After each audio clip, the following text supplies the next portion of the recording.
Hi, this is Jason Satterwhite from Jason Satterwhite Photography, and thanks for stopping by my blog. And what I'm going to do today is a little something I haven't done before, so I'm going to do the blog through a video. And there's a couple reasons why I'm doing that. Sometimes I've found that people learn better by watching than by reading. And the second is that, as you can see around me here, there's no kids crawling on me, and it's really quiet, and the reason for that is my wife has taken all the children to my parents' house, which means I'm here by myself, and it's actually quiet where I can actually get something done. So that's the two reasons. And honey, if you ever wonder what I do when you're gone, this is it. I sit around and make videos of myself. So there you know. Now you know. And the reason I wanted to just follow up with another blog entry here regarding flash. The reason why is that I found that a lot of photographers really don't have a kind of a bad or don't really enjoy using flash. And flash has kind of a bad reputation amongst some photographers. They use some typically with point and shoot cameras or with a pop-up flash on their DSLR cameras, and they don't get the results that they would like.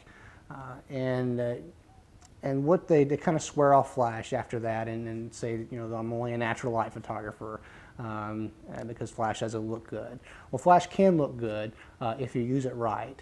And what I'm going to show today is one technique to make the flash photography look a lot better than what you see out of a point and shoot camera or out of your pop-up flash on your DSLR. And there's a couple of things that you will need, a couple of pieces of equipment. One is one of these, and it's an external flash unit. This is a Nikon SB900. It doesn't have to be this model, of course. You can, if you have a Canon, I think it's their EX something, don't know the Canon model, sorry. There's a SB700 out there. You can go out and buy used flash or one of the older ones. But you will need one external flash unit to pull this off. And also you'll need a hot shoe on your camera, which is a little slot that the flash slides into on the top of your camera. So it actually just sits on top. A couple things on the external flash unit, as I mentioned in my last post. One thing that your flash needs to be able to do is bounce and swivel. What that means is the head actually just moves around like this so that you can move the light around.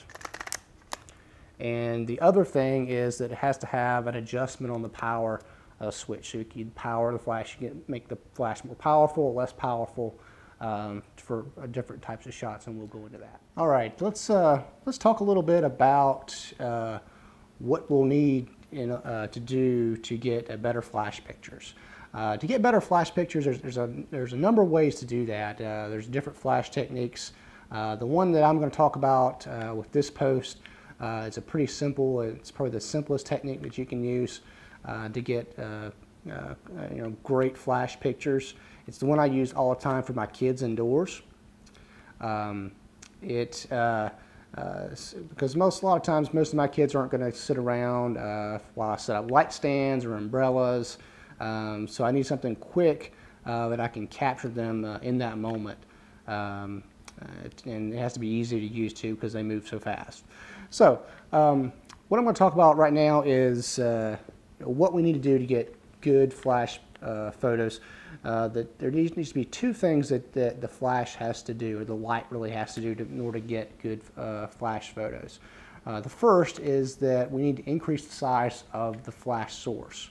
Of the light itself, increase the light. The second is that we need to give that light some dimension. So number one, we have to increase the size of the light source, and number two, they have to give that light source some direction. So how do we do that? The problem with most flashes, especially point and shoot flashes or the pop-up flashes on the DSLR cameras, is that they're very, very small. with the point and shoot camera, the one that I have, it's about 1 inch by 1/4 of an inch. Pop-up flashes are not much bigger than that. And even these flashes are not very big. This is about 3 inches, about 2 inch, or by 1.5 inches here. So it's a pretty small light source. And when you use a small light source like this and point it directly at someone, it's going to give you a hard, kind of a really hard light. It's a really hard light. It's real harsh. You'll see it especially with skin tones.